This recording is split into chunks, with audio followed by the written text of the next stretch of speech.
Bakit? May iba na pala dyan. May kape. Oh.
Sige ma'am, kayong dalawa sa 300. Magkano po?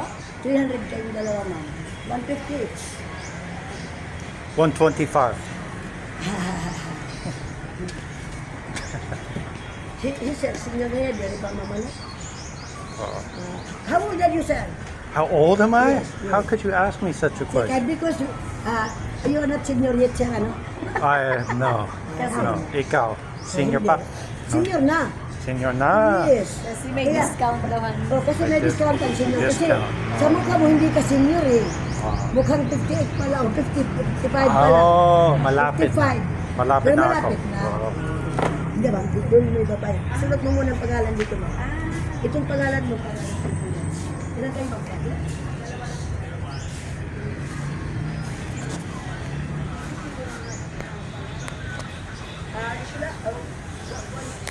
Naghatag na kayo muna, di kinanig ka na. Yung tagal tayo para tayo makuha. Sabi mo, nagpahingi tayo ba? Nagpahingi tayo ba? Sabi mo wala. Dalawa na naman sila. Di ba, kung palit-ipon, kung papalitan naman, naghatag na kayo mo. Iba naman magtatagal kung may daan ako na di pa tayo.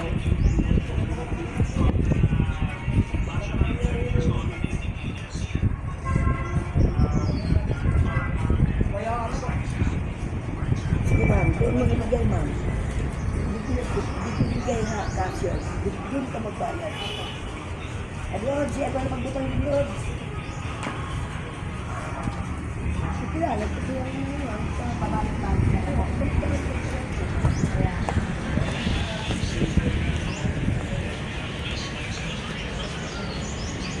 This is... No, this is a library? Yes, sir. The other side, adult building is library. At the second floor, library at the second floor, first floor is function hall. Okay. But the library now is closed, not yet open. Okay. Ako lang yung pagkakas ng mama.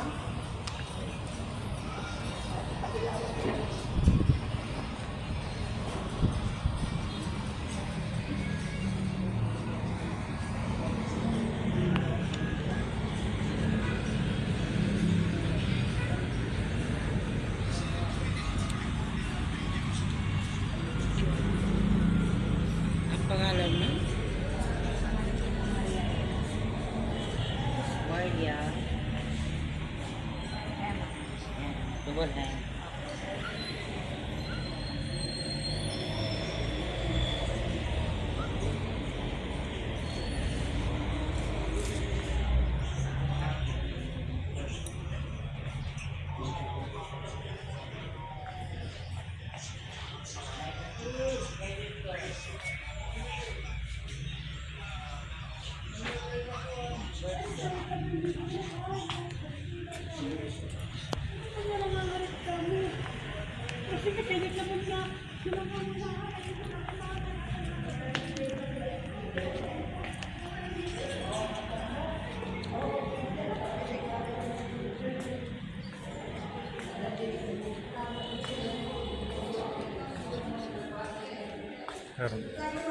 Daming photo. See? At sa taas.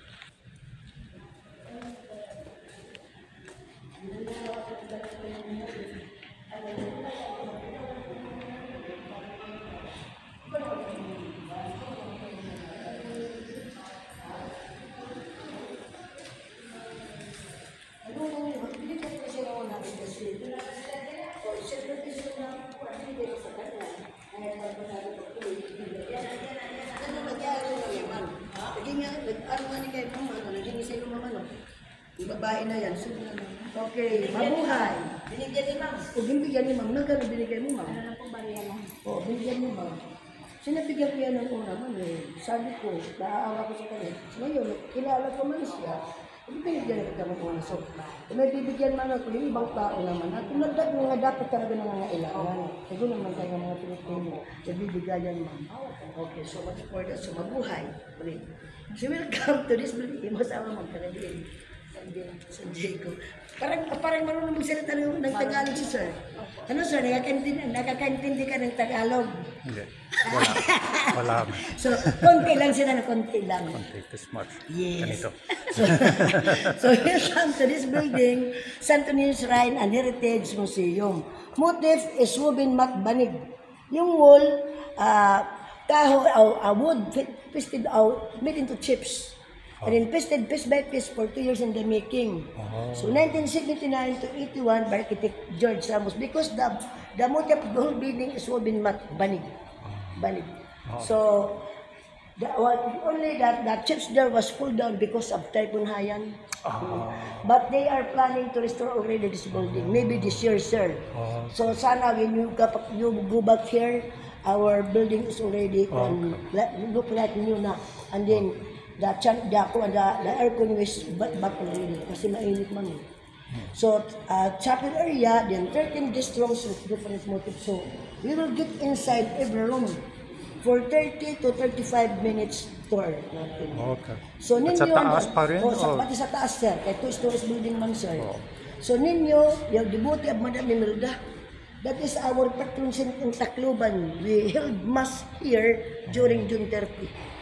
So, kasi this is a private museum at saka private chapel. So the Mama Mary at the left side, left side is Mama Mary, which is Nuestra Señora de la Trinidad. So in the name of Mother ni Madam Imelda is Trinidad. So the other one, San Vicente de Ferrer, in the name of Father of Madam Imelda is Vicente. So we are, ito naman ito lahat is devotee ni Madam Imelda. That's why this building was named Santo Niño Shrine Romualdez Museum. So we are now more on picture taking only, but not to take video. So video is not allowed. Okay, ma'am. You want to have a picture here? Kamong diwa, ma'am. Catholic si sir, ma'am.